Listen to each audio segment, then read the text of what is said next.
नमस्कार, विस्तार न्यूज के खास कार्यक्रम द टॉक टाइम में बहुत स्वागत है आपका और मैं हूं आपके साथ अंचल शुक्ला। आज हमारे साथ जो शख्सियत हैं, अगर मैं इनके बयानों की फेहरिस्त आपको बताऊंगा तो आप समझ जाएंगे, जिनके नाम में फूल है। और निश्चित रूप से इनके जो समर्थक हैं उन्हें शेर ए मध्य प्रदेश कहते हैं। शेर ए मध्य प्रदेश कहते हैं क्योंकि ये बहुत ही स्पष्टवादी नेता के तौर पर जाने जाते हैं। हालांकि कई बार इनके दिए हुए बयान लोगों को घायल कर देते हैं, लेकिन वो कभी पीछे नहीं हटे। जब भी बात हो, चाहे वो अपने समाज की हो, चाहे वो मध्य प्रदेश की हो, उसके लिए वो मुखरता से बोलते आए हैं। और बहुजन समाज पार्टी जब मध्य प्रदेश में अपने पैर पसार रही थी, या ये कही यूं कहिए कि उत्तर प्रदेश और देश में अपने पैर पसार रही थी, उन दिनों भी उसके फाउंडर मेंबर के तौर पे उन्होंने काम किया। काफी लंबा राजनीतिक कैरियर है इनका और काफी चर्चित है। तो बहुत स्वागत करिए, मेरे साथ है फूल सिंह बरैया जी। बहुत स्वागत है आपका विस्तार न्यूज में। हर कोई जो आपको जानता है वो इसलिए जानता है कि अच्छा, फूल सिंह जी ने ये कहा था, फूल सिंह जी ने वो कहा था। मैं इस पे बात करूंगा, लेकिन मैं पहले ये जानना चाहता हूं, जो फूल सिंह जी के बारे में लोग नहीं जानते, वो फूल सिंह जी अपने मुंह से बताएं कि राजनीति में कैसे आना हुआ। मैंने पढ़ा है, आपने इंजीनियरिंग की पढ़ाई करी है और उसके बाद राजनीति में आए आप, बहुजन समाज पार्टी से जुड़े आप, फिर आपने समता दल अपना भी बनाया, फिर कांग्रेस में भी आए। वो तमाम लंबी है, उस पर बात करेंगे, लेकिन राजनीतिक जीवन की शुरुआत कैसे हुई, कहां से प्रेरणा मिली, उस पर संक्षिप्त में थोड़ा सा बताइए हमारे दर्शकों को। मैं यहाँ से शुरू करता हूँ कि ग्वालियर का जो MITS है, इंजीनियरिंग कॉलेज, जिसमें मैं आया था फर्स्ट ईयर में, लोग शेड्यूल कास्ट शेड्यूल ट्राइब के जो लोग थे हॉस्टल में रह नहीं सकते थे। अगर किसी को रहना है तो जाति छुपा के रहना पड़ेगा। और इतना ही नहीं, वह मेस में भी नहीं खाना खा सकता। तो ये देख करके एकदम बदलाव आता ही है। क्या है, एक बार क्या हुआ कि हमने सोचा नहीं, हॉस्टल में रहना चाहिए, हॉस्टल का ही जीवन होता है छात्र का। तो रहने लगे, 2-1 महीना रहे। बाद में रात में कई प्रकार है, इसके पीछे लंबा नहीं जाना चाहिए जी। लगभग रात में 2 बजे के लगभग 1:30 या 2 बजा होगा, हम लोगों पर हमला कर दिया पूरे हॉस्टल ने। तो हम लोग भागे अलग अलग, 2-3 लोग थे, तीनों अलग अलग भागे। मैं जिस लॉबी में भाग रहा था, तो मेरे पीछे एक था, वहाँ वेट लिफ्टर था, वो उसी का कॉलेज का ही, वो मेरे पीछे था, वो भी लाठी लिए था। तो संयोग से क्या हुआ कि मेरा पैर फिसल गया भागते में, तो मैं ऐसे गिर गया, वो मेरे पीछे ऊपर गिर गया। तो मैं जब रात में जब मेरे में लाठी लगी तो SP के पास गया, तो SP ने देखा कि ये क्या है, मतलब इतना था कि पूरा पीठ यहाँ से लेके नीचे तक और पीरे सरिया लाठियों से पूरा, मतलब ऐसा था कि वो देखते ही अचंभा कर गए, ये क्या है। तो मतलब 100 लाठियाँ भी पड़ी होंगी, डंडे सरिया जो तलवारें जो भी है। तो फिर मन उचट गया, वहाँ से उचट गया। तो उचट गया, फिर हम लोग इधर उधर घूमे, तो फिर हम दिल्ली में जब जाए, कुछ नहीं, कांसीराम जी हैं, ऐसी लड़ाई लड़ते हैं। तो काफी लंबे समय बाद अचानक कांसीराम के साथ आप रहे शुरू से ही? फिर उसके बाद वो मिल गया हमको, मिल गया उनसे बात, उनकी बातों से ऐसा लगा जैसे बीमार का इलाज करने वाला कोई डॉक्टर मिल जाए। तो प्रेरित होकर के फिर उनके साथ हम लोग लग गए, फिर हम लोग उनके साथ लगे रहे। क्या हुआ था, क्या कहा था ऐसा उन्होंने कि आपको लगा? उन्होंने ये कहा था कि ये देश है, इस देश में भेदभाव, पक्षपात, ऊंच नीच, छुआछूत, ये खत्म नहीं होगा, इससे लड़ना पड़ेगा। ये खत्म नहीं होगा, इससे लड़ना पड़ेगा। तो काशीराम जी तो कांग्रेस से लड़ते रहे और आप अब कांग्रेस का हिस्सा हैं। वो भी वाकया बताइए कि बसपा में इतने दिनों तक सक्रिय रहने के बाद, फाउंडर मेंबर होने के बाद, आखिर मायावती ने आपको पार्टी से क्यों? नहीं, मायावती को ऐसा लगा कि जैसे कांशीराम जी ने मुझसे कहा, ऐसा लग रहा था जैसे बाबा साहेब अम्बेडकर का जन्म महू में हुआ है। तो मुझे महू दिखा, मैं महू दिखाने गया। कहाँ बाबा साहब का जन्म हुआ था, तो इस जगह पर। तो ऑटोमेटिक उनके आंखों में आंसू से आ गए। मैं और वो अकेले थे, कोई और नहीं था। मेरे से बहुत स्नेह करते थे। हम्म, तो बोले कि मुझे अम्बेडकर ने पहली सांस ली है, हम्म, वहाँ कांशीराम अंतिम सांस लेना चाहता है, हम्म, तो मेरा ये वादा पूरा कर। हम्म, मैंने कैसे? मुझे हम्म, सरकार बना के दे मध्य प्रदेश की, हम्म, फिर मैं यहाँ पर रहूँगा हम्म, और लोगों को इंडिया में जगाने का काम करूँगा। हम्म, तो मैंने सोचा मैं ठीक है, मेरे पास पर्याप्त मामला है। हम्म, अभी भी मध्य प्रदेश में हम्म, अ, कांग्रेस की सरकार, हम्म, या पहले मैं बीएसपी में था तो बीएसपी की सरकार हम्म, कभी भी बनाई जा सकती है, हम्म, कभी भी। हम्म, तो एक गणित है। हम्म, गणित क्या है कि शेड्यूल कास्ट हम्म, और शेड्यूल ट्राइब, हम्म, दोनों की संख्या और माइनॉरिटी, हम्म, ये तीन की संख्या यहाँ पर लगभग 2.5 करोड़ वोट से ज़्यादा है हम्म, यहाँ। हम्म। उन्हीं का नेता बनने में लगे हैं आप भी। नहीं नहीं, बनने में नहीं, मैं वो तो आंकड़ा बता रहा हूँ। हम्म, तो मेरा कहने का मतलब ये शोषित का ये सेंटर है, मतलब कोई शोषण करना चाहेगा तो यही शोषित होते हैं लगभग। हम्म, मोस्ट ओबीसी भी हो जाता है कभी कभी, लेकिन जो ऊपर वाला ओबीसी है वो नहीं हो पाता, लेकिन वो हो जाते हैं। हम्म, इनको अगर जगाया जाए हम्म, तो क्रांति के लिए खड़े हो सकते हैं। हम्म। तो मैंने कहा इनको मैं जगा लूंगा, सरकार बहुत कम वोटों में बनती है। 2003 में दिखा भी, वो चुनावों में दिखा, जी, आपने 10-11 सीटें जी, दिलाई। जी, तो फिर आप जब इतने संघर्ष से निकले, जी, आपने खुद ही ये सब देखा, भेदभाव को आप मानते नहीं, आपको लगता है खत्म होना चाहिए। हाँ। तो भेदभाव खत्म करने के लिए भेदभाव के बयान देना, ये क्या आपको शोभा देता है? आपको लगता है हाँ। कि ये देना चाहिए? आपके बयानों की मैं थोड़ा सा जरूर चर्चा करना हाँ। चाहूंगा, उस पर आपकी जरूर आपका भी मत जानूंगा। कि आपने कहा कि दलित जागरूक नहीं तो सवर्ण वर्ग भारत को हिंदू राष्ट्र में बदल देगा। आपने कह दिया कि अभी हाल ही में आपने कहा खूबसूरती बलात्कार का कारण बनती है, इसके लिए धार्मिक ग्रंथों का हवाला दिया आपने। इसके अलावा भी बड़े कानून सुरक्षा, महिला सुरक्षा के कानून पर आपने कई बात कही। लड़की है लड़ सकती हूं, इसका नारा देने वाली प्रियंका गांधी हैं और आप महिलाओं पे ही चोट पहुंचाते हैं। SC ST विधायकों को आपने कुत्ता कह दिया और आदिवासियों को हिंदू ना बनने दे। तमाम लंबी लिस्ट है। तो आखिर इसकी क्या वजह रही? इस तरीके के करने की क्या जरूरत आन पड़ी? कि जैसे हिंदू राष्ट्र के नाम से ये कुछ और करना चाहते हैं। हिंदू राष्ट्र तो है ही, ये क्या है, उसमें क्या कमी है? आपका राष्ट्रपति से लेकर के नीचे पंच तक आपका हिंदू है, सारे सिस्टम हिंदू है, जुडिशरी, ये सब चीजें जगह है, व्यवस्थापक, कार्यपालिका, सब कहाँ कहाँ अंतर है? उसके नाम से हिंदू को ये अपने अंटे में लेकर इनके दिमाग में कुछ और चल रहा है, उसको ये करना चाहते हैं। मेरे ख्याल से इनको कुछ लोग हैं, उनको ऐसा लगता है कि जो पुरानी व्यवस्था थी वो ज्यादा बेहतर थी। ये फ्री के नौकर मिल जाएंगे, फ्री के झाड़ू लगाने वाले मिल जाएंगे, फ्री के टॉयलेट साफ करने वाले मिल जाएंगे। ऐसा क्यों नहीं करें अपन? हिंदू राष्ट्र के बहाने संविधान को खत्म कर दें तो खत्म हो जाएगा। तो समाज की, हिंदू राष्ट्र की बात तो ठीक है, लेकिन समाज की भी अवधारणा है। हर आदमी का अपना काम बटा हुआ है। समाज की जब समाज शास्त्र पढ़ाया जाता है तो उसमें बताया जाता है कि समाज को कैसे बनाया गया, समाज में अलग अलग वर्ग, अलग अलग जिम्मेदारी। इसको कैसे देखते हैं आप? नहीं, क्या इसको बांटने का काम कहेंगे? नहीं, देखिए ये जो चीज है, जो जातियां जो बनाई हैं, ये जातियां अपने इंडिया में है, जातियों के हिसाब से काम यहाँ होता। अमेरिका भी है, इंग्लैंड भी है, वहां भी तो ये काम होते हैं ना। लेकिन मैं जातियां नहीं है, मैं बिजनेस है। जैसे मैं थोड़ी देर के लिए लॉन्ड्री का काम करूंगा तो उस समय मैं धोबी हूँ, वहां से हट गया मैं धोबी नहीं हूँ। मैं सब्जी बेच रहा हूँ यहाँ या पैदा कर रहा हूँ, उस समय के लिए मैं मालिकाची हूँ, उसके बाद तो फिर हूँ नहीं। यहाँ पर परमानेंट है। तो आपको लगता है कि बाबा साहब अम्बेडकर को ऐसा यही सब काम करना चाहिए था, बजाय कि आरक्षण लाएं तो जातियां ही खत्म हो जाती? नहीं, मुझे तो लगता है जाति तो वहीं से आई कि भाई बाबा साहब अम्बेडकर ने, उनने तय किया कि किनको आरक्षण मिलना है। नहीं, उनने जातियां खत्म की थी।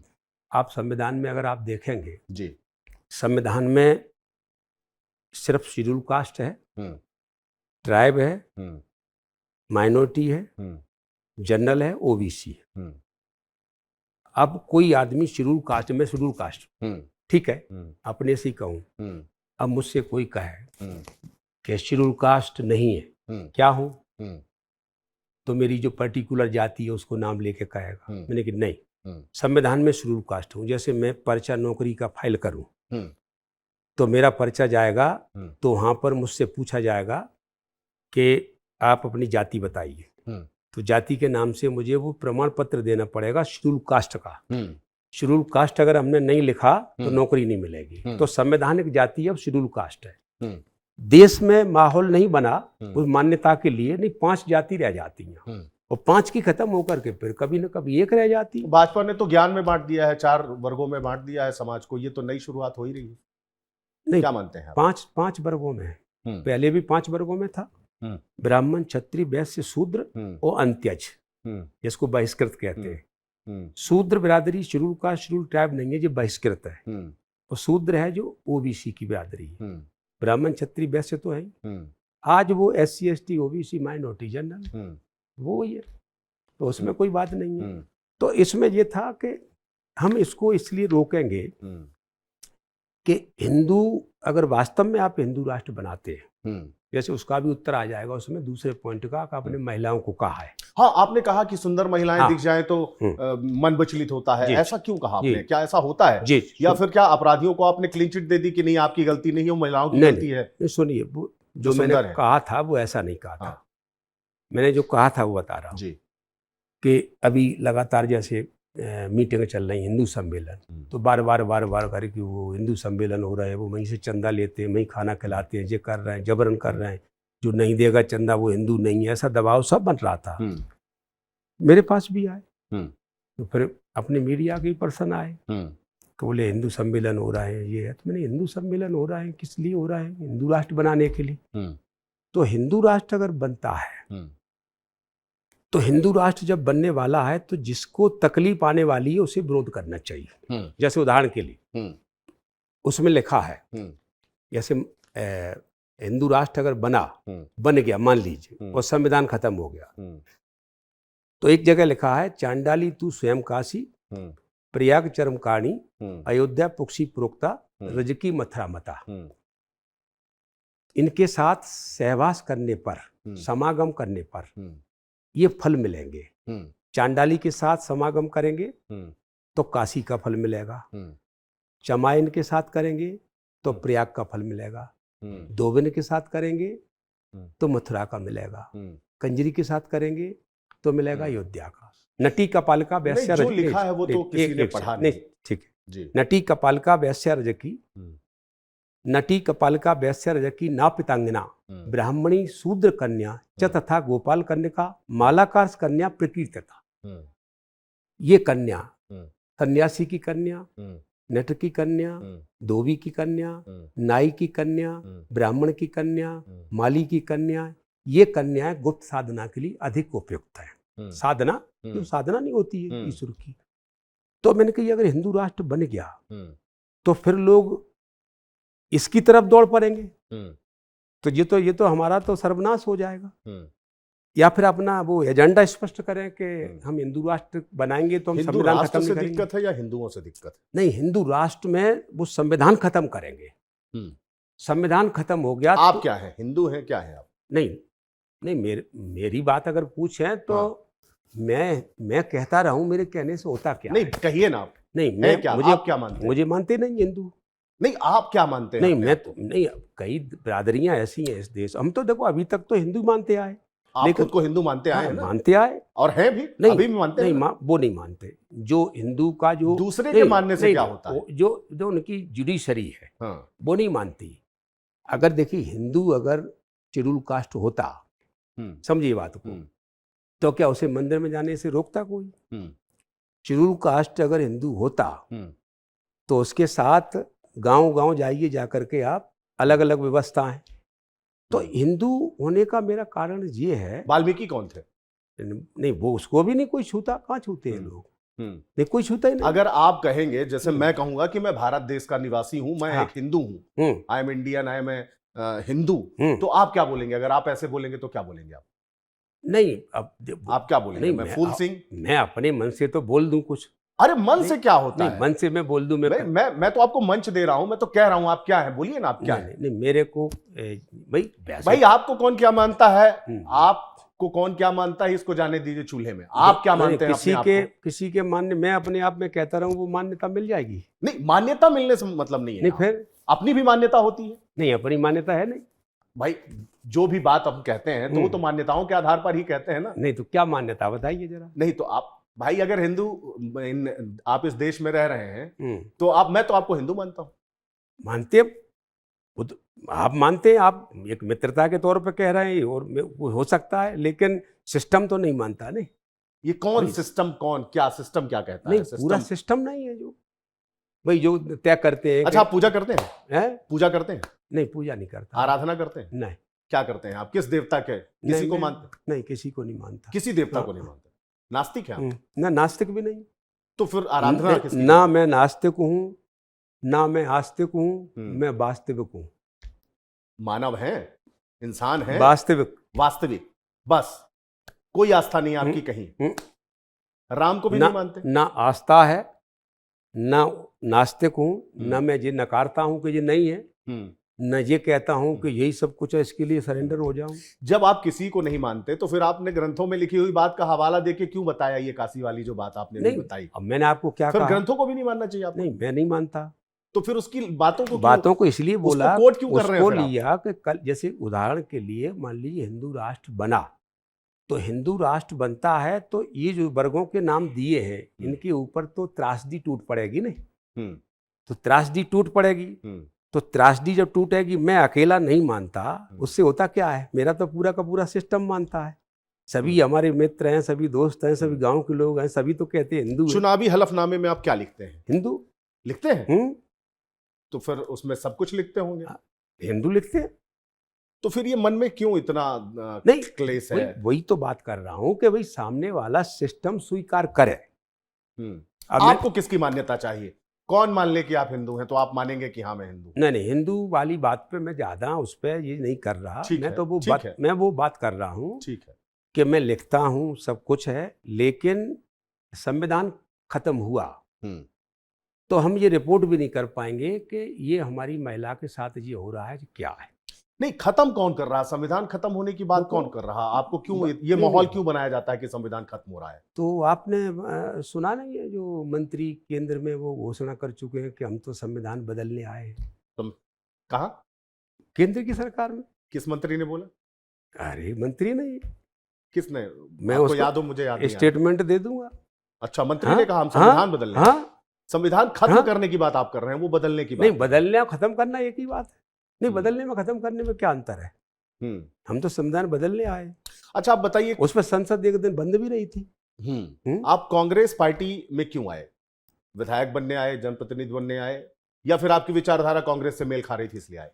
नहीं, कांग्रेस में आने का कारण मेरा ये है कि जो मैं कह रहा हूं आपसे कि मैं इनकी लड़ाई लड़ूंगा, इनके लिए लड़ता हूं, जिनके हक अधिकार संविधान में लिखे भर हैं लेकिन इस देश में लागू नहीं हुए, ठीक है क्या? तो इनके हक अधिकार लिखे हैं तो लागू होना चाहिए। बिल्कुल ठीक है, या तो उनको हटाओ, तो लिखे हैं तो लागू होना चाहिए।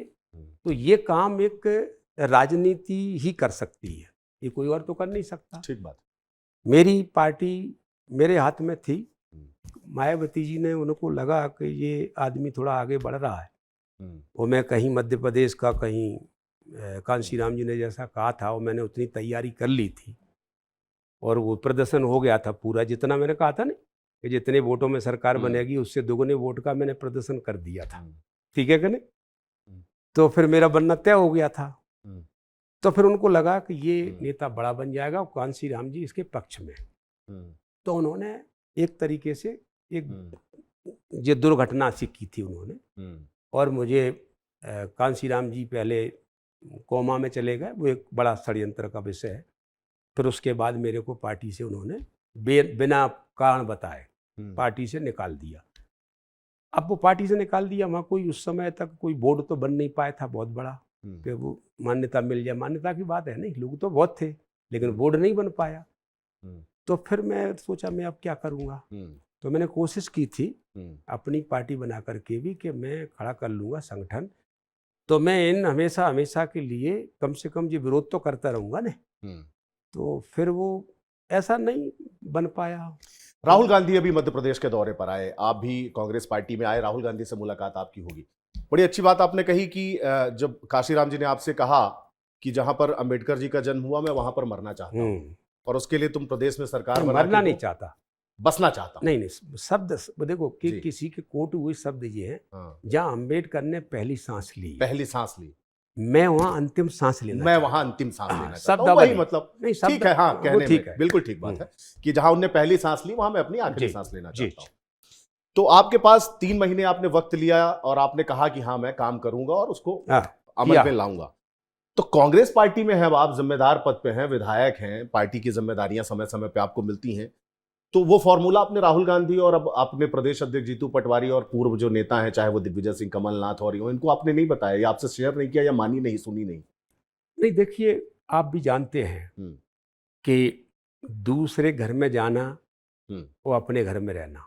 अभी भी आप नहीं मतलब नहीं नहीं, मैं वो भाव बता रहा हूँ, मैं उसका ये नहीं है, उसको नेगेटिव मत समझिए। नहीं, ठीक बात दूसरे घर में जाने में, शिफ्ट होने में टाइम लगता है, ठीक है। है। हम अपनी बेटी भेजते हैं, हम्म, अपने घर में बेटी का काम करने का तरीका फ्री स्टाइल है, हम्म, वो घर इससे ज़्यादा अच्छा है, वहाँ नहीं है, शिफ्ट होने में थोड़ा टाइम लगता है। हम्म, तो मैं अब इतनी खुली बातें यहाँ हम्म।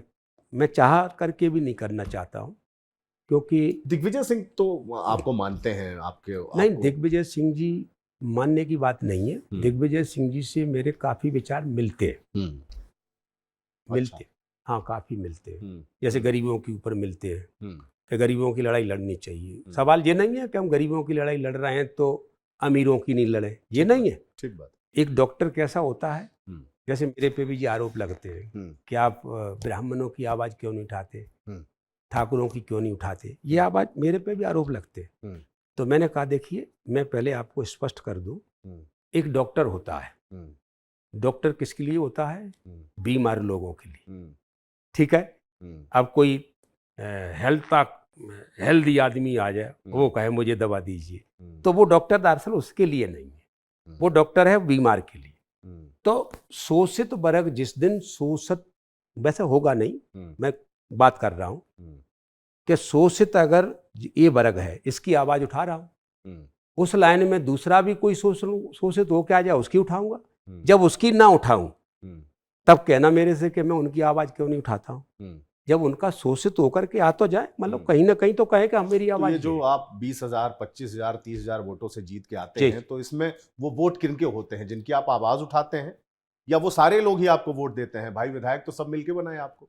देखिए, हम लोग जहाँ बैठे हैं एक अलग जगह है, जहाँ मेरे व्यवहार में जो लोग हैं, मुझे ब्राह्मण वोट देता है, ठाकुर वोट देता है, मुझे वैश्य वोट देता है, मुझे ओबीसी वोट देता है, एससी वोट देता है, एसटी तो मैं है नहीं, ये वोट देते हैं, और मेरे कार्यकर्ता भी वो सभी हैं।